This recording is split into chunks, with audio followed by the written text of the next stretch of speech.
পাতলা পায়খানা তো হতেই পারে, এভাবেই কি আপনি বিষয়টি এড়িয়ে যাবেন? এই সাধারণ ডায়রিয়াই অল্প সময়ের মধ্যে শরীরকে মারাত্মক দুর্বল করে দিতে পারে। আজ জানব ডায়রিয়া আসলে কি, কেন হয় এবং কখন সতর্ক হবেন। আসসালামু আলাইকুম, আমি doctor Mohammad Enayet Hossain, care and cure থেকে বলছি। আজ আমরা একটা খুব সাধারণ বিষয়, কিন্তু অনেক সময় খুবই বিপজ্জনক একটি বিষয়ের কথা আলোচনা করব। বিষয়টি উদরময় বা ডায়রিয়া। ডায়রিয়া মানে হলো বারবার পাতলা পায়খানা হওয়া। সাধারণভাবে দিনে ৩ বারের বেশি পাতলা পায়খানা হলে তাকে ডায়রিয়া বলা হয়। অনেকে ভাবেন এ তো স্বাভাবিক, ২ দিনেই ঠিক হয়ে যাবে। কিন্তু সমস্যাটা এখানেই। অনেক সময় শরীর থেকে প্রচুর লবণ ও পানি বের হয়ে যায়। আর এই লবণ ও পানি বের হয়ে যাওয়াই সবচেয়ে বড় বিপদ তৈরি করে।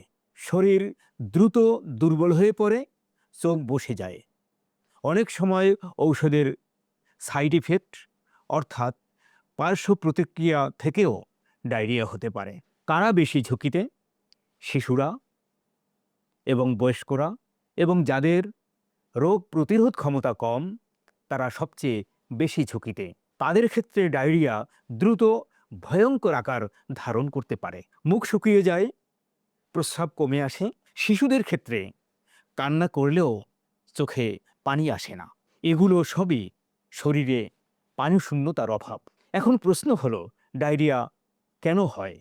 খুব সাধারণ কারণ: দূষিত পানি বা খাবার খাওয়া, রাস্তার খাবার, অতিরিক্ত ঠান্ডা বা বরফ জাতীয় খাবার, বদহজম, ভাইরাস বা জীবাণু সংক্রমণ। আমরা অনেকেই বলি পাতলা পায়খানা তো হতেই পারে, এ তো মাত্র ২ দিনের ব্যাপার। কিন্তু মনে রাখবেন, ডায়রিয়ার সবচেয়ে বড় বিপদ হলো পায়খানা নয়। ডায়রিয়ায় সবচেয়ে বড় বিপদ হলো পানি ও লবণ কমে যাওয়া। তাই পাতলা পায়খানা শুরু হলেই প্রথম কাজ হলো শরীরে পানি ধরে রাখা। ওরসেলাইন, এটাই হলো ডায়রিয়ার সবচেয়ে প্রথম এবং জরুরি চিকিৎসা। শিশু হোক বা বড় হোক, বারবার অল্প অল্প করে ওরসেলাইন খাওয়াতে হবে। শেষ কথা হলো, ডায়রিয়া খুব সাধারণ বিষয়, কিন্তু অবহেলা করলে মারাত্মক বিপদ হতে পারে। সচেতন থাকুন, নিরাপদ পানি পান করুন, পরিষ্কার খাবার গ্রহণ করুন, আর নিয়মিত হাত ধোয়ার অভ্যাস তৈরি করুন। মনে রাখবেন, ১ গ্লাস ওরসেলাইন আপনার জীবনকে অনেকখানি নিরাপত্তা দিতে পারে। ডায়রিয়াকে ছোট ভেবে অবহেলা করবেন না। আপনার সচেতনতাই আপনার পরিবারের সুরক্ষা। ভিডিওটি ভালো লাগলে অবশ্যই লাইক দিন। আপনার মতামত জানাতে কমেন্ট করুন।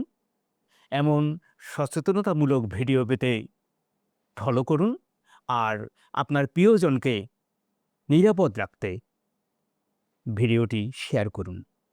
সবাই সুস্থ থাকুন, ভালো থাকুন। ধন্যবাদ সবাইকে।